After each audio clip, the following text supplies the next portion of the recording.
Good day, fellow deal makers. Welcome to the Deal Scout. On today's show, we're going to have a conversation with a deal maker who's going to talk to us about all sorts of stuff in commercial real estate and investing and triple net deals and some stuff that I'm sure will pop up. So, Mr. Joe, welcome to the show. Thank you, Josh. Thank you for having me on. Yeah, man. All right. So, who are you? What do you do? Okay, well, let's get this out of the way. The boring part. My name is Joe Killinger. I do a few things actually. I've been a real estate entrepreneur for a long time. This wasn't this color when I got started, but it's been over 20 years. Actually, pushing 30, I guess. But I'm a partner in Commercial Brokers International in Los Angeles. We are a full-service commercial real estate company, and we do deals all around the country. I'm also an investor, real estate investor. We have focus. We've owned multifamily.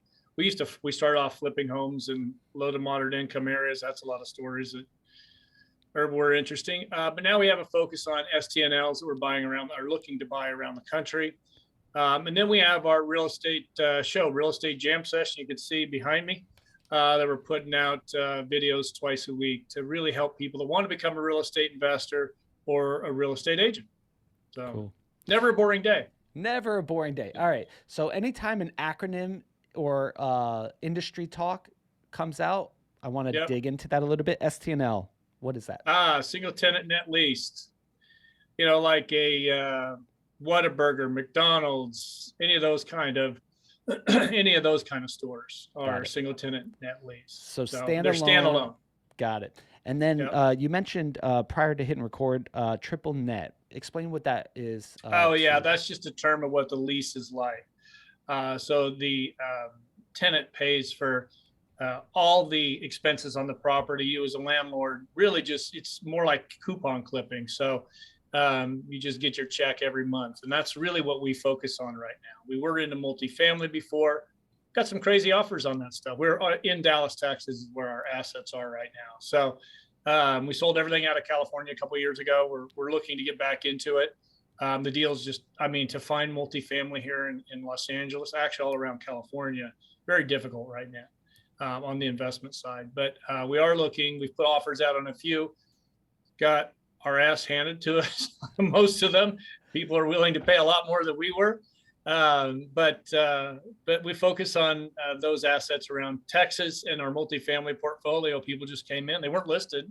And people came in and said, hey, this is what I'll pay you. And I just, we're like, okay, well, we were going to develop these. And it turns out that the numbers that we got on those offers were about the same as if we would have went through the whole process of evicting, demo, yeah. rebuild, So we said, okay, this is kind of a no brainer. There's no risk here. So let's go ahead and sell these assets. And we started buying some triple net. Yeah. I think as a deal maker, sometimes, and I'd love your advice on this, is sometimes I get tied to the project rather than tied to the outcome. So I'll Right. be looking at a project and then, by the time I'm in it, man, it's blood, sweat, tears. And I might have Yeah. been able to just sell out the deal and make the Yeah. same amount. How Yeah. did how did you make that shift in your own business and in your own mindset? It's the opportunity was just too good to, I mean, I had to do a really gut check. I love the properties that we had. I mean, we'd had them for about 6, 7 years, and there was a personal connection there. But with what the ownership was going to come in and do, they were going to do a lot more for this property, and the tenants weren't going to get displaced in the short term like we were going to do. And honestly, the money was too good, and I did have kind of a personal connection on our second investment. And when I first started, we bought a 10-unit apartment building for $250,000 here in LA. And and it was a home run. Our first property was a home run. So I think our ego kind of got in play because our second property was not a home run. It was the opposite of a home run.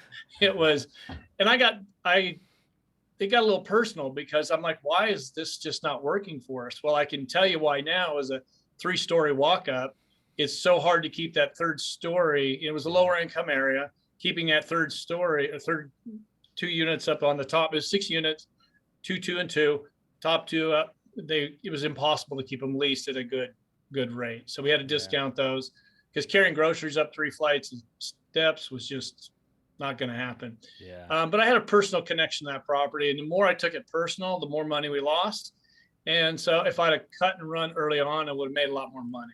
And so I can talk myself out of something pretty easy right now. I'm like, I might be a little too close on this one. So let's take our money and run. Yeah. I too have gotten too personal in on deals, Yeah. right? Where it's just like, when do you cut this thing? Man, I held on one deal where, it wiped me out, wiped out my government pension, like Oh, I went all in and I held yeah. all in until the thing hit the bottom of the ocean when I should have like Yeah. let the thing sink without me. As you've learned this, you said, like you might have held on too long and you got personal and maybe some ego was in this, right? Like, Yeah. how do you, what guardrails and what advice do you have, like with your real estate jam sessions and with working with other real estate guys, like guys and gals, like what advice do you have on how to remove ego, how to remove the personal opinions and this kind of stuff out of the deal? What I know now is stick to your business plan.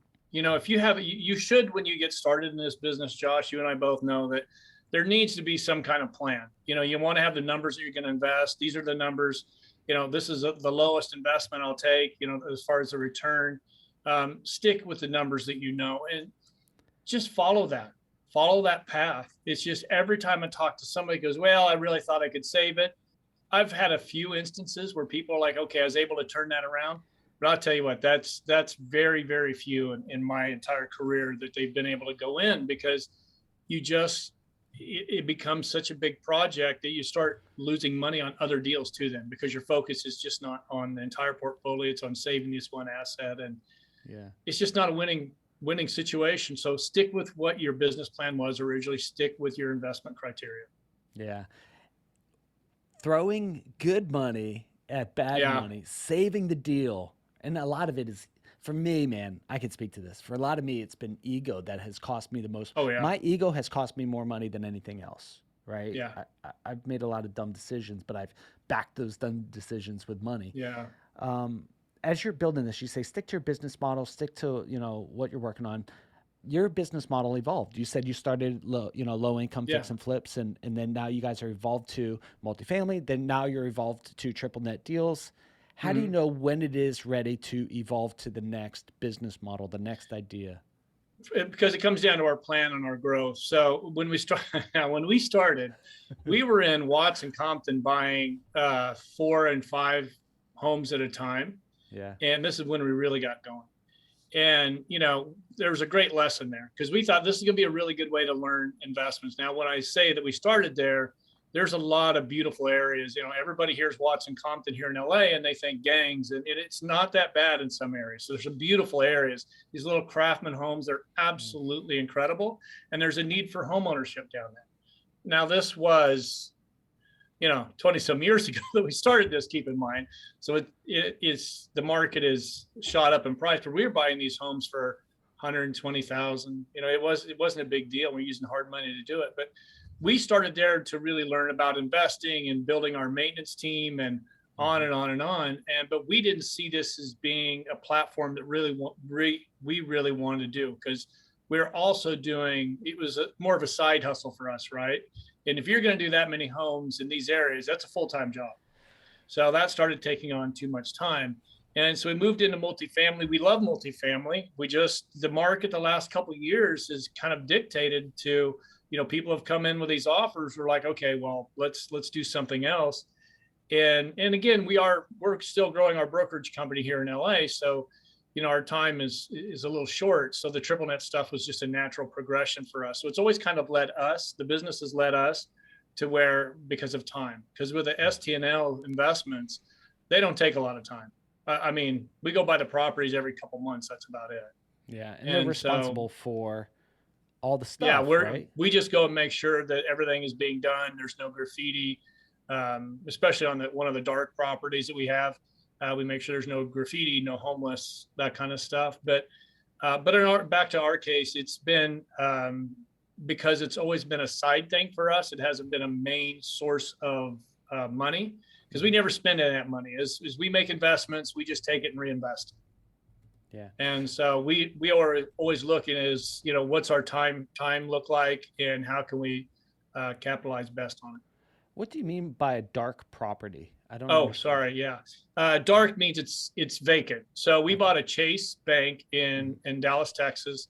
There's 8 years left on the lease, but they moved out, and they're still paying their lease.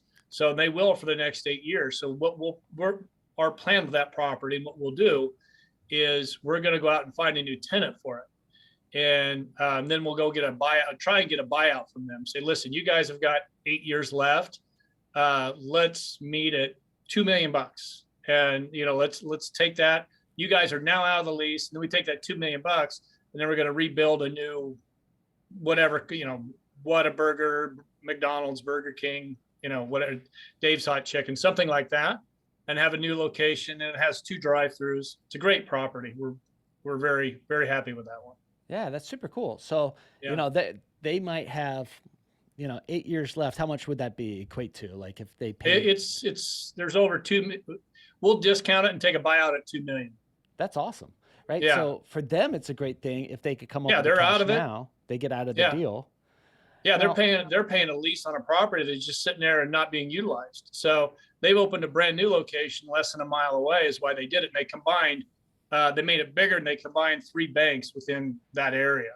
yeah, And so we've got this great asset sitting with 40-some thousand cars a day driving by it, and over an acre of land, and we can take a double drive through there. So fast food is great, but we could do another bank, and that could be plug and play. Yeah. Now, where you guys are located, the West Coast, right? But this is Yeah, somewhere. I'm in Los Angeles. Our Okay. properties that we're buying right now, or that we own, are in Texas. So we own in Dallas, Texas, and we own in Allen, Texas. And Allen, Texas is just north of Dallas, and it's one of, I think, the top 10 fastest growing cities in the country. Wow. We own Yeah. Jack in the Box up there. Oh, that's great food. Speaking of fast Yeah, food, well, it's very cool. It's unique because when you go, and I'd never had it. I went in and had their chicken sandwich thinking that, oh, this is going to be just taste like ass, right? But I was like, okay, this is pretty good. It was a lot better than I expected. But the property also has a fireplace in it, a 2-sided fireplace. So you can sit inside next to the fireplace, or sit out on this big patio, and you've got a fireplace. It's very nice. It's all very Texan looking property, but still in the Jack in the Box look. that's pretty cool. Yeah. I have 3 kids. My middle child was born in Dallas, Texas. Actually, Grapevine. Okay. We lived in Louisville, but yeah. Oh, So okay. we I know love that area. Louisville. Yeah. I love it too, man. It's Yeah. really cool. Yeah. Have you been back lately? So we moved there 2016, 15, 16 to work with a group, VC group, and then we moved away in 17. I moved to New York. That was a Okay. bad decision. Moving to Yeah. New York was a That's a dumb change. decision. That was a change. Yeah. Yeah. But Dallas is cool. Now, how did you guys choose Texas as a place to go? Because you're living in LA. Yeah. Well, it was because, when I first got into the business, we ended up starting real estate auctions. So, we ended up doing auctions with Freddie Mac that was based out of Dallas there, up off of Coit. Yeah. And in the 635. And so I got to know a lot of people there. So when we were wanting to invest out of state, Texas was that's where we knew most people. And so it was just made a very easy decision to go there. And then we got back there and bought a few properties. And then we decided to we launched a tech company called the RRD. It was a background check company.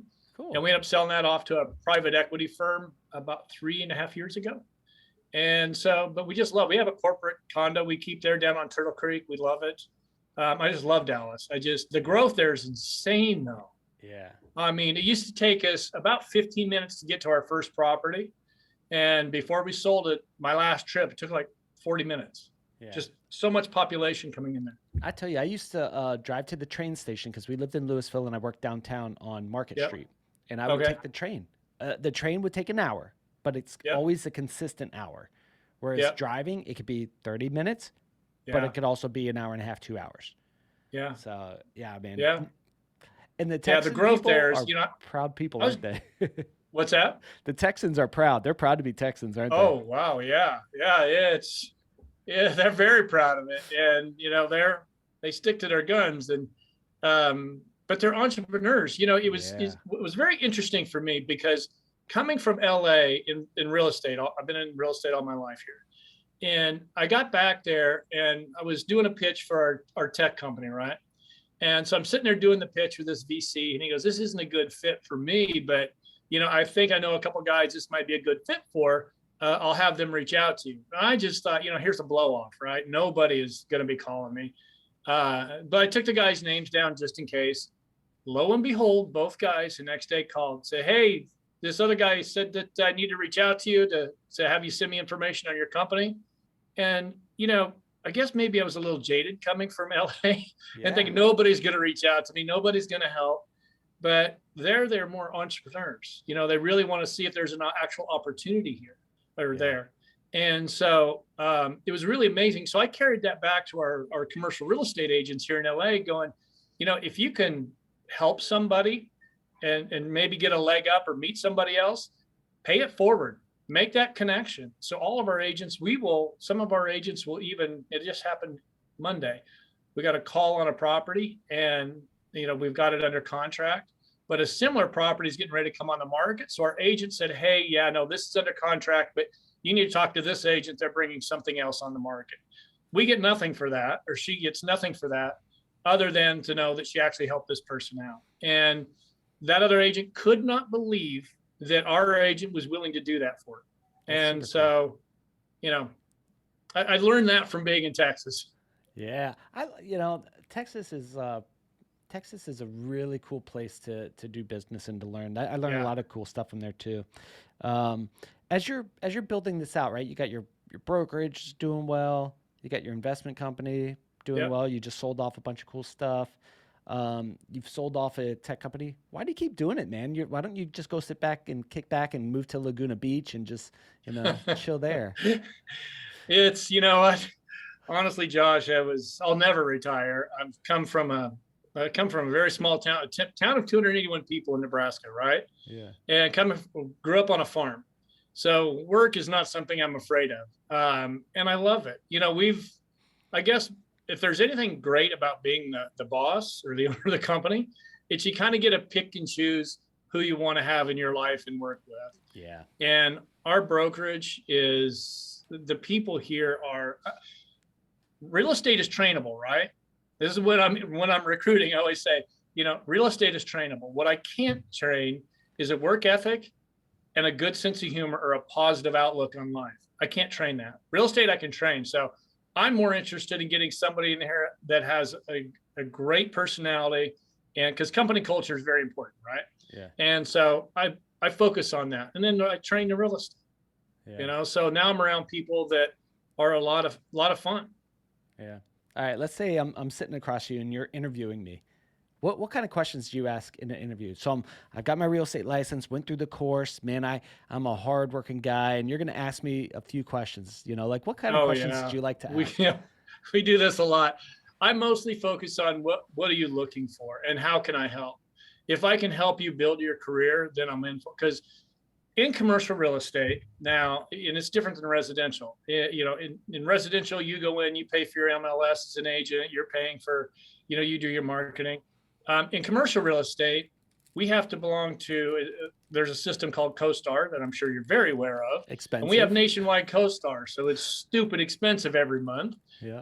Then we got there's like 5 or 6 other sites we belong to that are a few $1,000s a month just to have per agent to belong to. So I really sit down and like to drill down on why do you want to get into commercial real estate?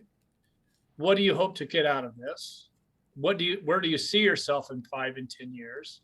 And how can I help you? What do you think I bring to the table for you? And, then I just sit and listen, and I listen to how they're answering. And, it's been amazing.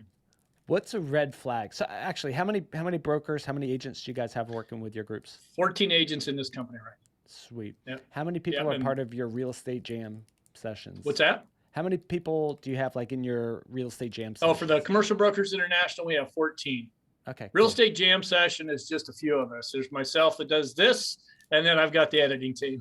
So Oh, three sweet. total. Got it. Yeah. So let's just say I'm looking to become one of the 14 or now 15 or whatever. What's a red flag that if I said you'd be like, oh, that dude is not a good Yeah. fit for this? When they start asking, do I have to be in the office? how soon will I make money? Questions that really lead me to believe that, they're just here to really get answers. They're not really that, they want to have me tell them, what their future is going to be like, how they're going to get there. And, uh, you know, if you don't want to be if you want to work from home in commercial real estate starting off, now I believe that as once you get established and you've got your stuff going, then fine. But we do training Mondays, Tuesdays, and Thursdays at 8:30 in the morning.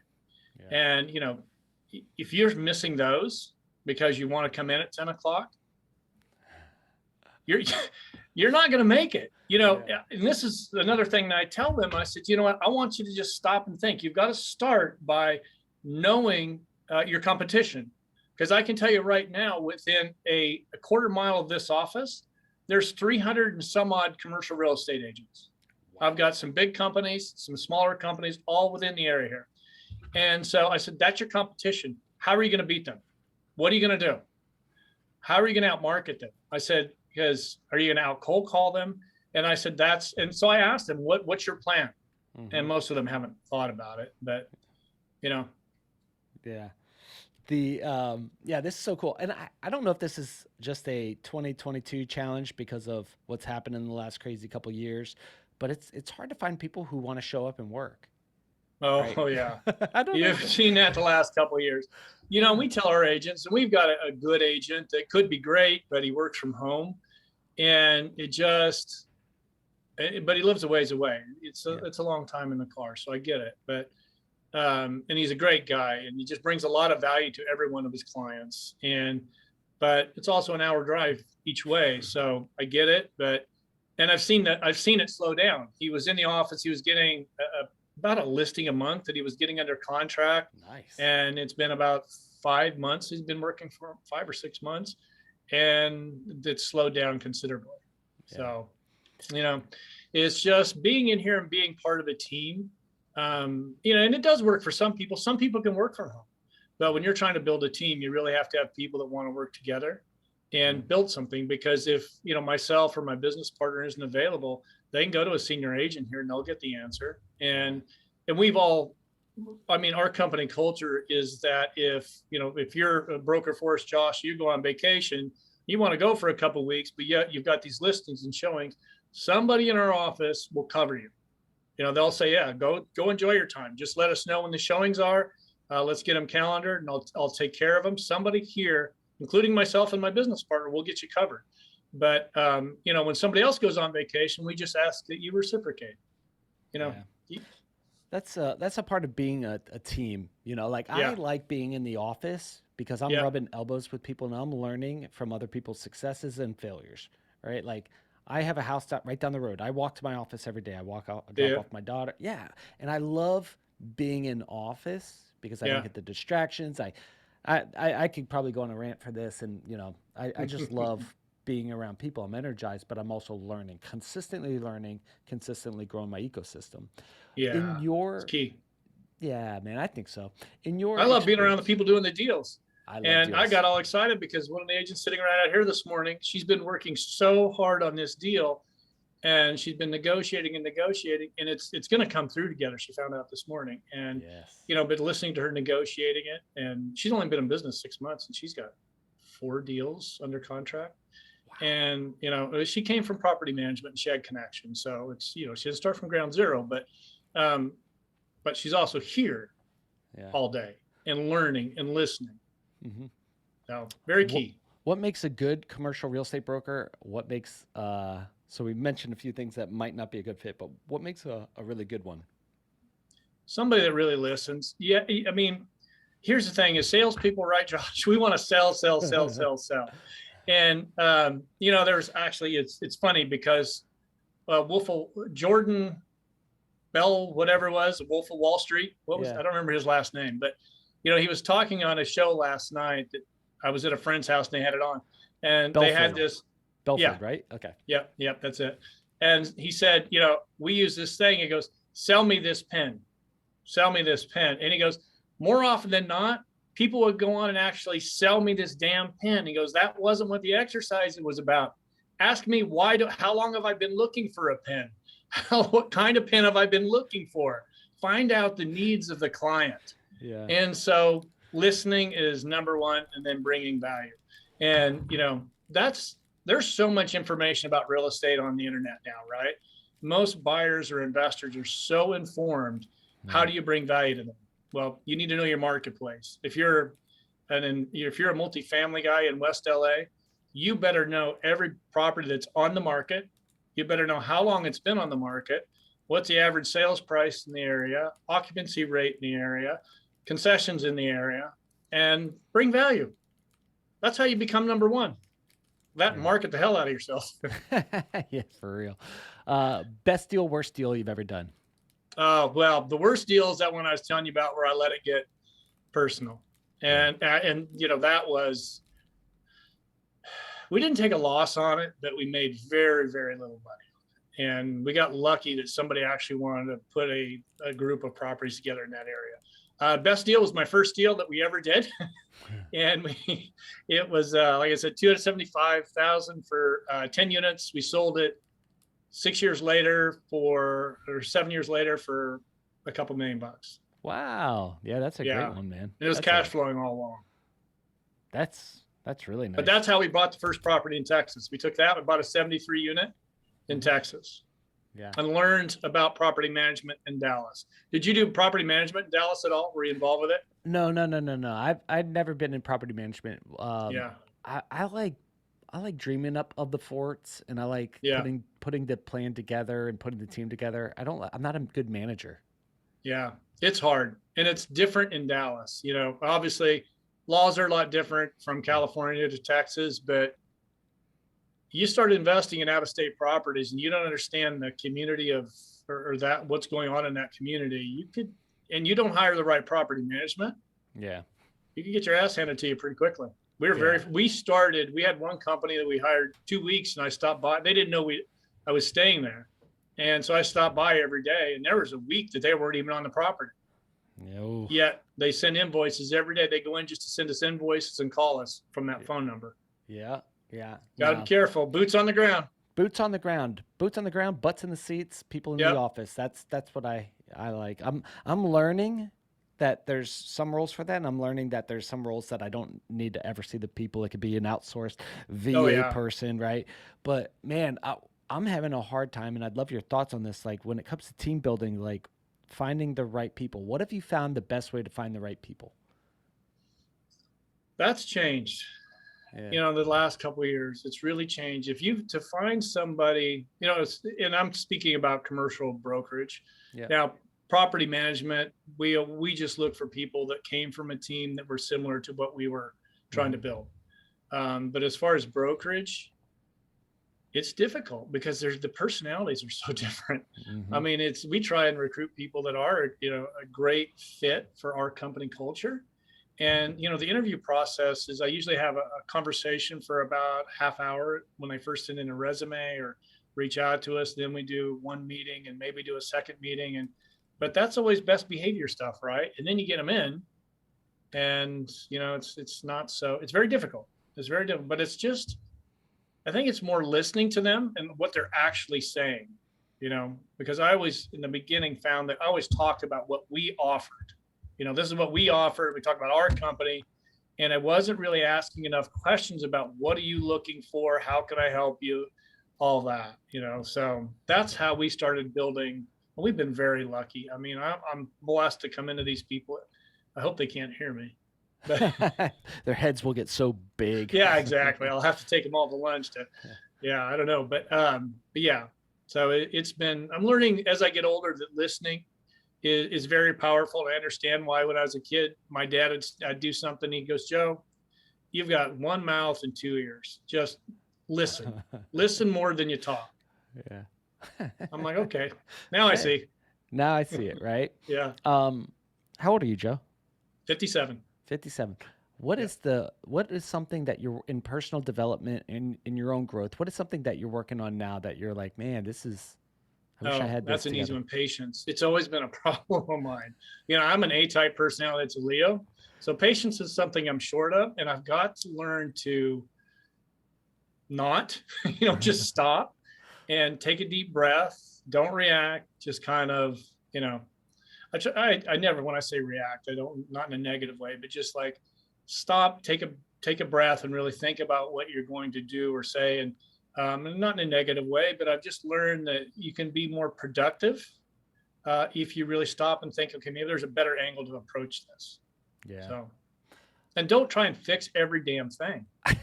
You know, I Yeah. do that. I'm like, okay, this needs to actually play out so they can, so, you know, if you're mentoring somebody or if it's new age or new employee, don't do it for them. Let it play out, you know, really don't fix it. Let them learn, you know, give them the path and then sit back and let them learn. Yeah. And, you know, hiring for the job is something I don't want to ever micromanage. And so I try not to hire anybody that I'd have to do that with. Yeah. If I picked up your phone, this is just going to be some personal questions. I like to get to know the people. This show, by the way, this show is about connecting deals and deal makers, and the best way to find a deal is find a good deal maker that you know, like, and trust, and then syndicate Yep. the deal, right? So this show Yep. is where we could get to know people, and then deals always come from it. Like, it just Yeah. the way that God works in this is pretty cool. Personal question: if I picked up your phone and scrolled through your playlist in terms of song that is played the most, what song Oh, has been played the most on your phone or your eight I don't track play it a player? lot on my phone. I will have it on at night. I do a lot of meditation music. It's just to calm me down every night. Yeah. So that would be the most listened to because that's I've really learned as I gotten older to really take the time and I keep, you know, mental health, I guess, but meditation for me is something that's really helped to really step back from the day, think about it, and then think about what's the plan for tomorrow.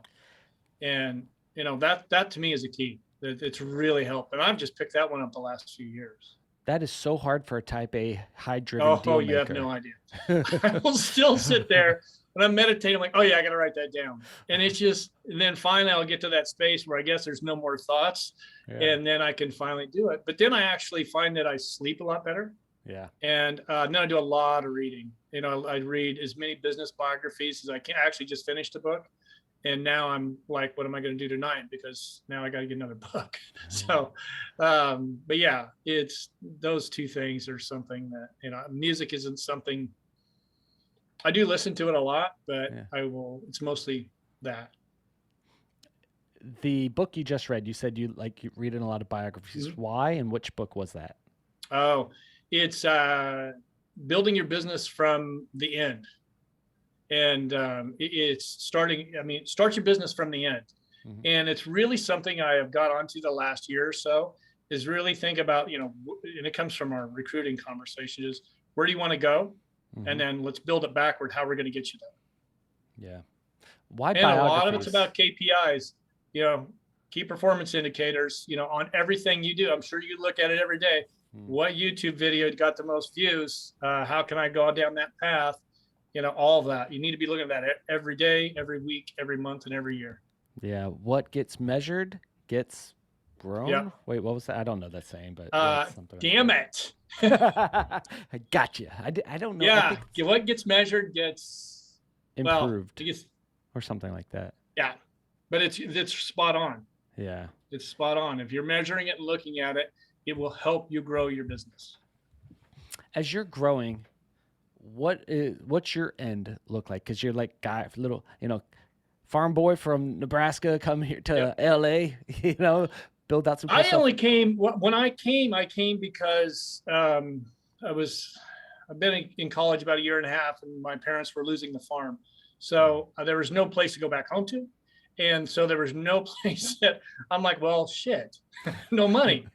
So I got in my car, I drove to Colorado. I'm like, well, I've been here, and so I just kept driving, and I end up on Palizada Street in San Clemente, California.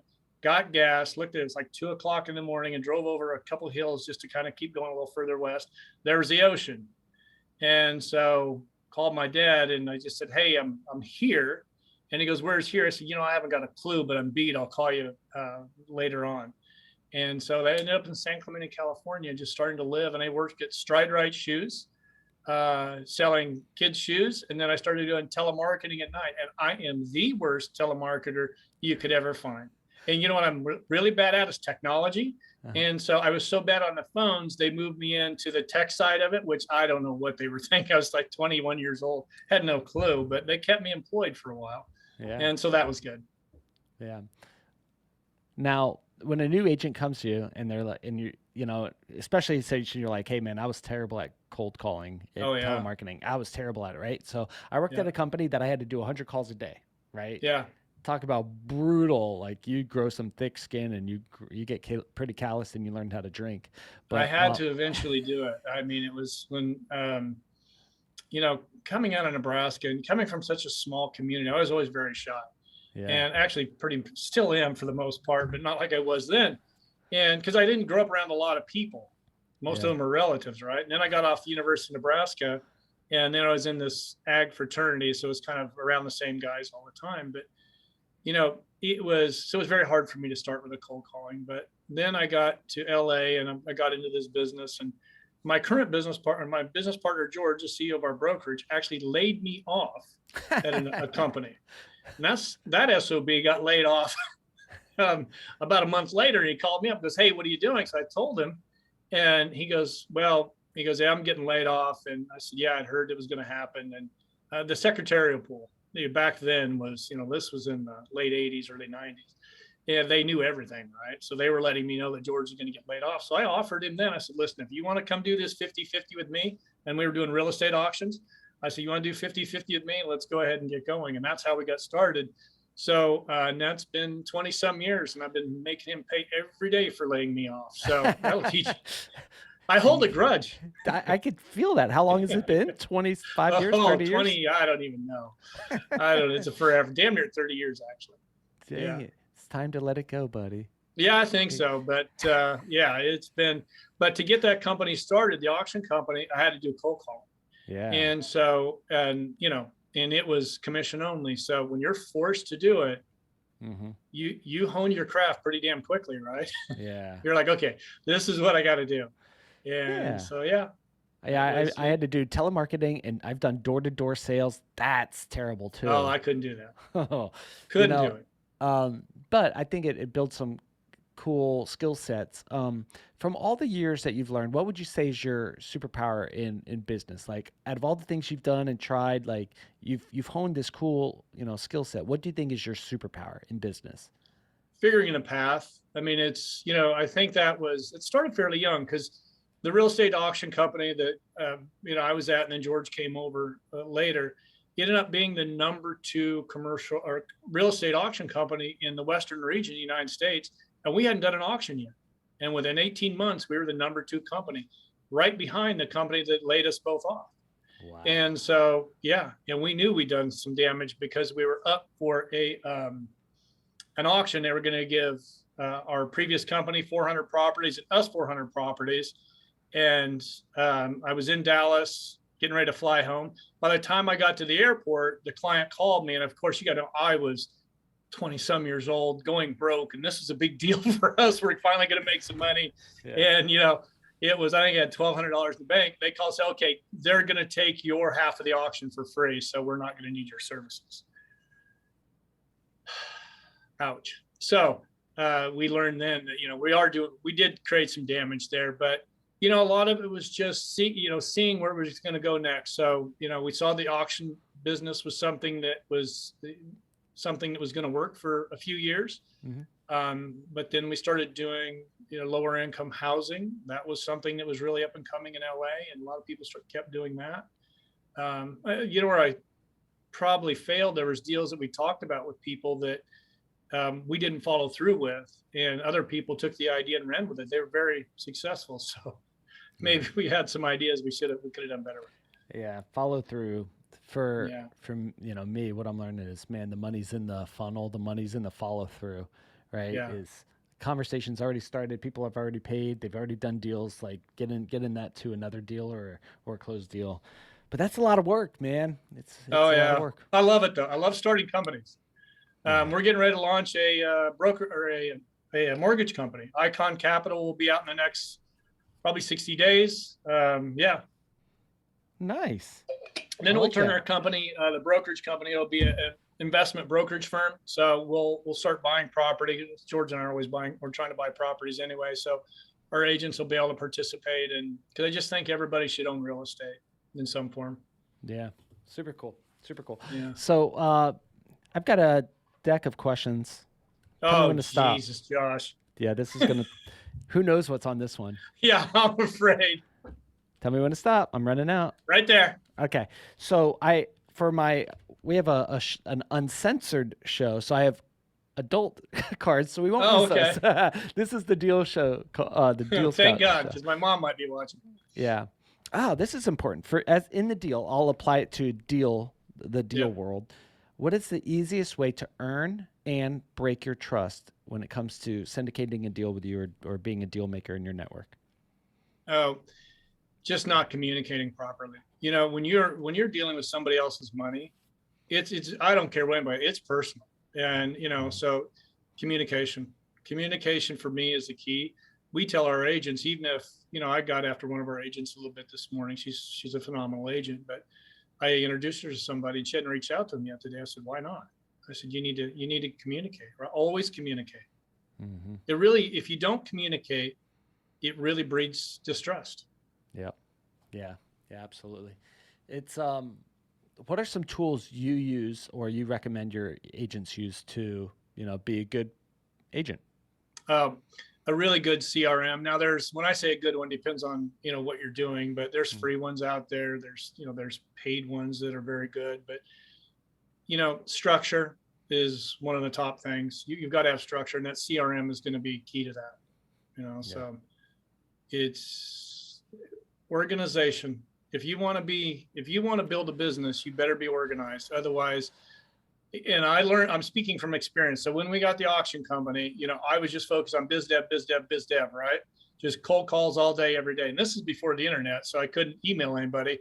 Had to actually, anybody we spoke to, I had to type out a letter on the printer, fold it, put it in the mail, send it. And so it was a little different back then. But, then I got super busy. I mean, the spigot turned on. And then I was chasing my tail to get organized. So if I'd have put that in place in the beginning, I'd been in a lot better place. Yeah. Yeah, absolutely. Um, as you're as we're going through this interview, what's something that you love talking about or that you wished I would ask you during this interview that I completely skipped so far? Oh my God, Josh. I don't really know. I really like we've touched on. I mean, mentoring, I think is the thing that I like to talk about because I think it's critical in any career. If you can find, especially in our career, right? If you can find somebody that's gone down the path that you've already gone down or want to go down and they've been down there and had success with it, finding a good mentor and then bringing them value so you can really help them continue down their path and even do more, I think is key. And I love talking about that. Actually, we have a foundation called Mentor One, and it's for young women that want to get into real estate. Now, you don't have to be a real estate agent. You can, if you want to be a title officer, escrow officer, whatever you want to do in real estate. Now, if you want to be a residential agent, a commercial agent, we'll find you a mentor. But we find mentors for all those people. And so, whatever you want to do, and trying to bring more women into commercial real estate or into real That's estate. that's pretty cool. Where could you find out more information about that? Mentorwire.org, mentorwire.org. That's cool, and it's a Yeah. foundation. Why did you guys set that up? Well, we had a foundation before when we first started investing in multifamily, and this goes back to the small town, right? When we first started multifamily, we were in these low income areas. And so I'd go out and I'd see all these kids standing around and there was gang members across the street. And we had these young kids that were just very, you know, very young and just trying to figure out their path in life, right? Well, with these gang members across the street, I just didn't like their opportunities for going that direction. Hmm. And going back to my hometown, if I had a math problem, I could pick up the phone and call my aunt, who was my English teacher, or my math teacher, whoever. I mean, being in such a small town, you just call them, they'd walk you through a problem. But I said, it's too bad they don't have that. And then I went home that night and I'm thinking about it. And I came up with this concept called learning link centers. And so we started buying bigger properties. Actually, this is why another reason we ended up in Texas, because of the larger assets. Um, so we buy that multifamily properties, and we buy properties that need fixed up. We take a studio or one bedroom, we turn it into a resource room where kids could go after school and get tutored Hmm. 4 days a week. And then we went to a local school and we're talking to teachers, because teachers just weren't making enough money and they'd have to take on tutoring gigs at night, right? So they'd Hmm. leave the school and have to drive someplace to do tutoring. So we then offered them a discount in rent if they just tutor in our building. Now, if they want to live there, they could have free rent and go that route. And that took off very well. We ended up having 7 buildings here in LA. The kids ended up, just instead of getting the gangs, they were in that resource room every night. We had computers with educational software. I obviously had the teacher there. We had a mini library where kids could check out books, and board games were a big thing. And Hmm. it was shocking to me. And then we created the foundation to take them on trips. Like we take them surfing. They live 7 miles from the ocean and they'd never been to the ocean. Oh, super cool. Camping. We had an annual camping trip and took them up north of Mammoth, and most of them hadn't been out of LA County. Mm. And so that was great. But then we also gave them scholarships to get them onto higher education. Now, some of them went to be, one guy wanted to be a construction worker. Another young lady wanted to be a producer. So she's in New York. And we gave them partial scholarships to get them started. So, and now those kids are in their late 20s and we still stay in touch. So it's been phenomenal. We ended up to where the buildings, probably our big mistake there was we didn't realize that, people weren't going to move then. So we ended up without any kids, because as the kids grew up and went on to higher education, nobody moved in because it created this sense of community. So we ran out of kids. And so we ended up having to sell the properties, but we're going to continue to do it then. So, but it's been fun. Yeah, that's pretty cool.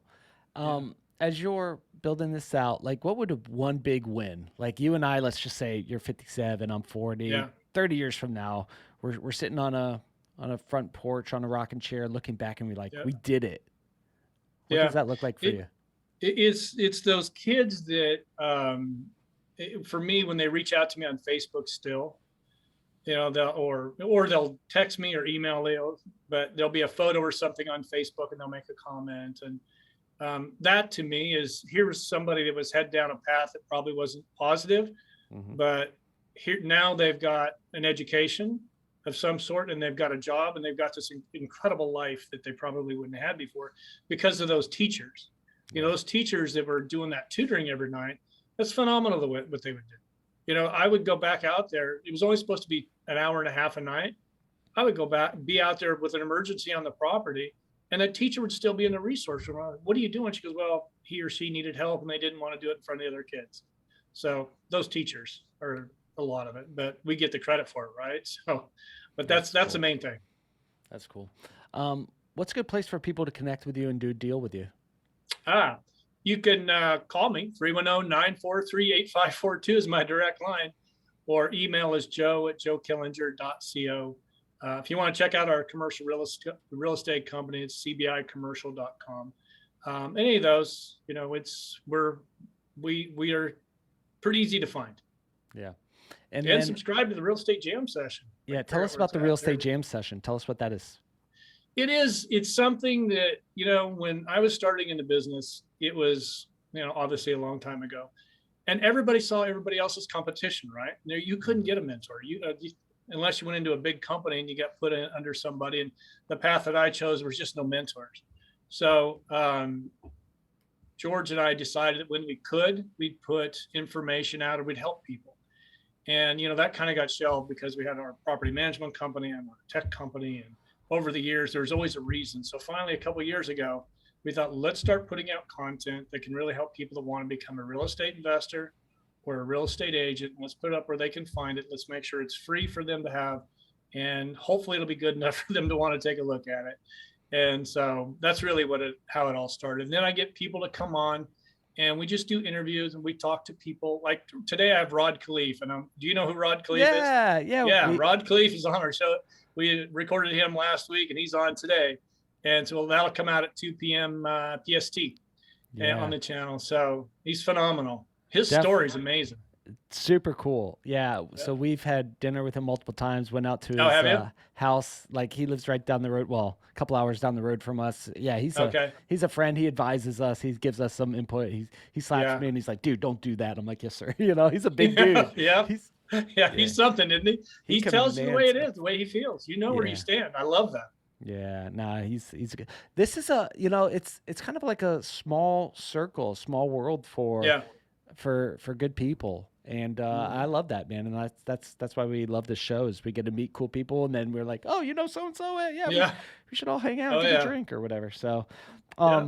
one more thing, what as we're ending out this interview, uh, describe the perfect deal, and if someone has it, one more way of how they could Mm. connect with you. Yeah, I love, and what we're looking for is more STNL deals, single tenant net lease deals, like the deal we were talking about earlier with the Chase Bank.